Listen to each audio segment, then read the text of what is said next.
Hello and welcome to the Story Engine podcast. My name is Kyle Gray, and today I'm going to be talking to you about two different creations that I've made recently that have been really powered and enhanced by AI.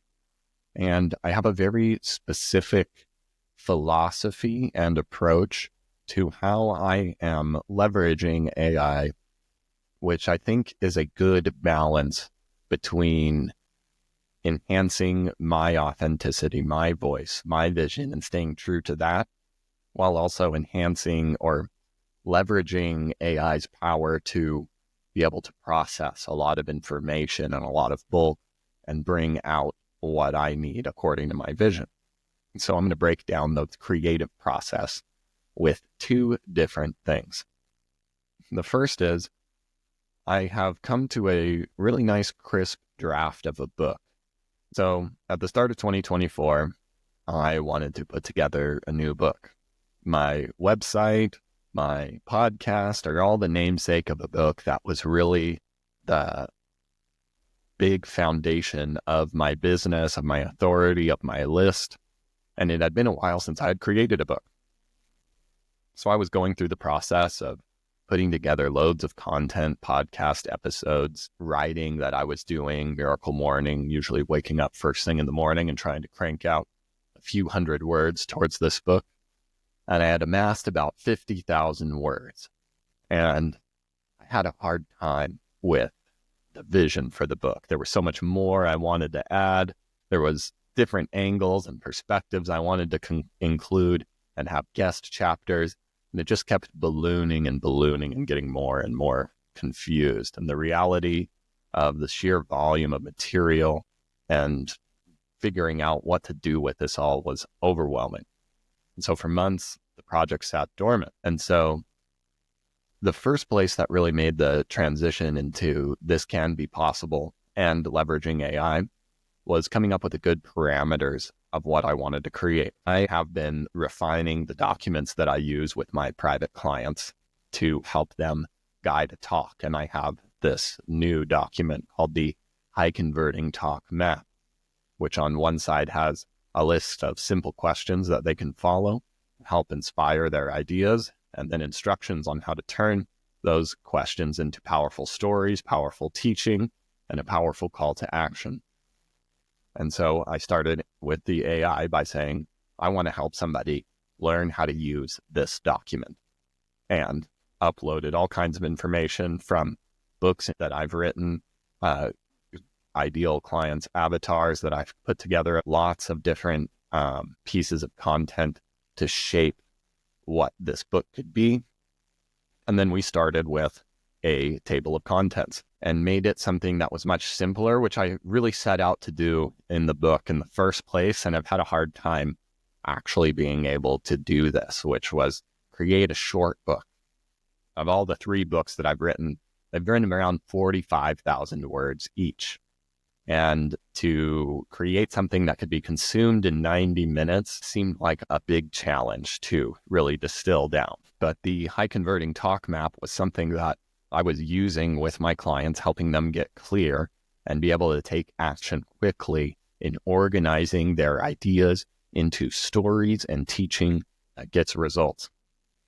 And so using this map, it started to take an overly detailed, dense book and tons of words and start to refine the vision. So I began by defining what I wanted the book to achieve, which was I want somebody to be able to fill out this roadmap all by themselves with the help of this book. It's going to be sharp, engaging, immediately useful. And so the whole purpose of this book, front to back, was fill out this document so that you can start creating and sharing signature talks faster, easier, and better than you've ever been able to do before. So with the vision set and the High Converting Talk Map all lined up, we started with a table of contents that we could organize and see how exactly this was going to progress. And we began to have discussions. I used AI not just as a tool, but as a collaborator. And I have a very conversational approach. When I use AI, I'm usually using the voice to text and giving long, detailed prompts and thoughts. about what it's creating. It would provide a little bit of a sample. And then we would also discuss, like, it would identify patterns or gaps or areas that could be improved or areas that needed a little bit more depth. I would often point out areas where it would misunderstand, and it would challenge me to speak a little bit more clearly into what I wanted to articulate, and helped me put together thousands and thousands of words into just the least amount possible to make it engaging, interesting, and easy to follow along. So I shaped every chapter, brought personal stories to life, and ensured that everything reflected my vision, and the AI handled a lot of the mechanics and processing and heavy lifting, while I brought my heart and my vision and my understanding of all of the data that was there available into how to channel it into what we needed. So like I said, no draft was perfect the first time. For example, one of my first chapters, The Anatomy of a High Converting Talk, had to go several revisions simply because either the AI didn't understand fully the context, and as reading through the chapter, it wasn't as practical. And so we would continuously have to speak in over and over and point out details and add clarity. But it was interesting. It was an iterative process time and time again, where I would describe as carefully as possible what I was looking for and allowing the process of iterations. And then I began to build in case studies and testimonials from clients that I have been working with and applying these same ideas and weaving it into what I've been saying. I would use transcripts from the stories or the podcasts of interviews that I had done with them to build their stories into the content and the book that I've been working with. So it was a back and forth, like a conversation, that really made this process possible. As we continued to iterate, what I thought was interesting is it wasn't just a series of prompts, but an evolving philosophy on how to approach these ideas consistently and systematically. And it was constantly audience focused, which is one of the ways that I approach even my talks, which I think there's probably no coincidence that the content of the book would influence the language learning model that was creating the book itself. And so throughout the process, one question guided every decision of content. How will this help the reader? Is this actionable? Does it speak to their challenges? Is it inspiring? And this is what I believe is important in talks. And so by keeping the audience at the center of every chapter, this is also the key magic that allows me in my talks to shorten down the right amount of content that somebody would need in a story or a teaching point to really make the impact they want. And so through this conversation, a pile of messy 50,000 words has been compiled and brought together into 10,000 words that achieve the goal that I set out to, and better than I could have done on my own, and saving myself a lot of time. There's still plenty of room for hiring human editors and refining this content to become the tool that it is. But one of the things that really dawned on me on the arrival, I don't know if it's really a completion, but it's an organization, it's an advancement, and it's an acceleration of the ideas that I already had and placed together in a context that I define. And there have been many times where, as somebody who's very creative, I can have a start and an idea and have a lot of initial energy, but to really have the follow through in that last little bit has always been something that's just in my nature, and my Kolbe score has been a difficult thing. And the beautiful thing about AI that I have found is if you can set the right parameters and guidance, it can do a lot of the work that is difficult for me to do. But I can do a lot of the things that are important and critical for it to do the work that it can do, which is providing the vision, the context, the guidance. And I think a conversational iterative approach, instead of thinking that one single prompt is going to create exactly what you want all at once. So let's talk about my next creation. Actually, hot off of the excitement of having trained a model and having a conversation and organizing and distilling a foundation for a book so quickly, I wanted to take a step further into this process and wanted to train a bot that I could share and use for my own work and as a useful lead magnet.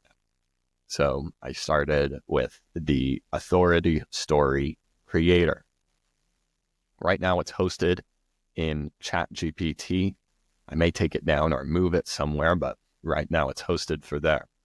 And I started in the exact same way that I started with my book, is with a proven process and a document that I've been using to get great results.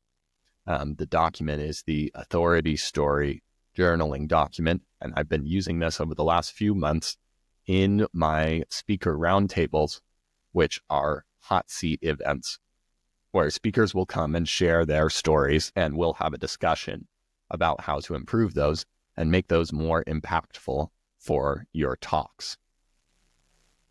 And through the process of working with hundreds and hundreds and hundreds and hundreds of people in this process, I've really been able to distill down the key elements and make it easy for someone to engage with, and make it easy to take that information and put it into compelling and powerful stories that fit the context of an authority story, which my goal was to have a story that you could say in about 5 to 7 minutes that would introduce who you are in a way that speaks to the audience and creates trust and engagement. So the training process mirrored what worked so well during the creation of my books, giving it a good brand guide, giving it a good customer persona, not only as a way of understanding the person that it's talking to, but to know a good customer persona to provide questions and ask for a deeper understanding within the user.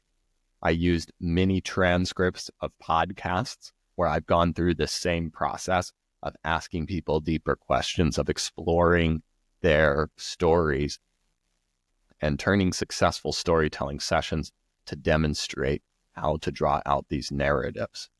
I used a 3-act structure to make this process really simple for the AI to follow each step, and then carefully curating this data and all of this context to teach it to guide somebody through this same process. So similar to what I mentioned in the book, one of the hallmarks about my storytelling process that I think is very important is it's always customer centric. And so before any story is created, the first step in this tool is understanding the audience.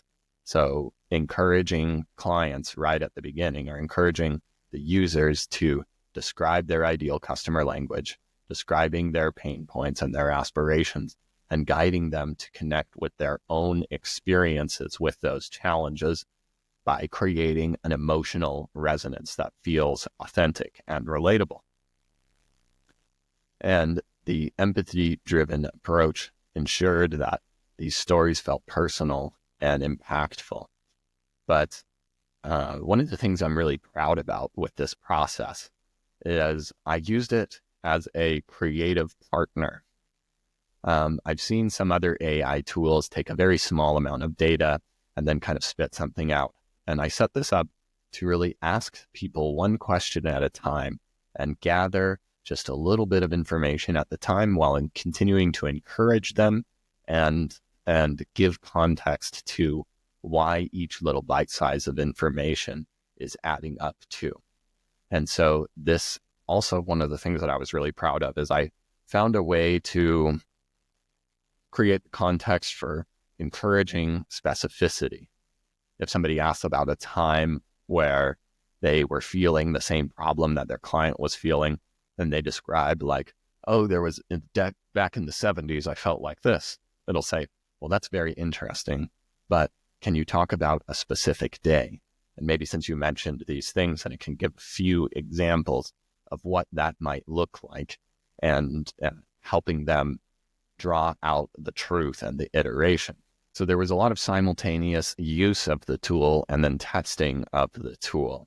I would give it some instructions, give it a little bit of information, and I would try and create a story and then see what my experience was like creating a story. Sometimes it would give me too much information, and so then I would go back to the creator and start giving it instructions. And again, crafting a philosophy for how it was to guide me and walk me through the experience. Another interesting element of this philosophy that we were creating is fostering a deeper vulnerability. A lot of times creating stories like this, and this is something that I've seen in my personal experience, most of the times when I go through this process with somebody, they say, I would have never thought to share that story. A lot of the times the stories that make us feel vulnerable are ones that we wouldn't naturally want to share. And by asking users to explore these pain points in their own story, it can help them more deeply connect with their own audience and their own purpose. It helps them reframe their own vulnerability as a bridge to trust, which is again part of my philosophy. And it makes stories not only engaging for your audience, but also engaging for you as a person. And the final touch, which I thought was really cool and interesting, is I defined the goal of once we have a good idea of what this story is and can look like, and we offer them a draft, then we encourage them to book a story integration call with me. So it provides them with a link to book a call. And if they've gone through the process of qualifying themselves and engaging with this tool enough, and I think that's a lovely way to create a lot of value for somebody and create a lot of goodwill. And so after a couple of uses, and when it started feeling really good and really intuitive and being able to work with me, I began to test it out with a few audiences. I gave a talk earlier this week, and at the talk, I gave the tool away after demonstrating my frameworks and my processes. And within just a couple of days, I'm seeing all kinds of emails come through and posts on social media about people making stories that are creating sales, creating results, making things a lot easier, things that they've never considered before. This is really an interesting time for me. This enables me to reach a lot more people with this process than I've ever been able to before. And how to channel that and value that is still a question that I'm exploring and coming to understand. And after having created this, something that I'm looking forward to, tying this back to the book, is creating AI processes to walk people through every step of that book. So right now we have the authority story, which would be the beginning section of the book. And I want to create one for good teaching content and making good offers, and maybe one that can combine all of these things. There's also smaller pieces of talks that could be really useful to have individual bots to create. And so I find myself at a threshold of being able to scale myself and my process and my creativity in ways that I never have been able to before. This can impact how I create content, how much content I create and what I put out there. And it's also going to be able to impact my lead generation, how I'm meeting my clients, how I'm serving them. And it's leaving me with a really interesting and optimistic and open mind for what's going to be coming down the pipe in 2025. If you want to get your hands on this AI story creator, you can go to thestoryengine.co/create, and you'll get instant access to this. Like I said, this is something very experimental at the moment, and I'm not sure how long I'm going to have it open or available or for free. But right now, if you'd like to test it out, start experimenting with it and getting some results yourself, especially if you want to share some of those results with me so I can continue to showcase the awesome things happening on this podcast, please reach out. All right. And that's all we've got for the Story Engine podcast today. If this has been helpful, please share this with one other person that this could be useful with. And please subscribe and review wherever you listen to your podcasts. We'll see you next time on the Story Engine podcast.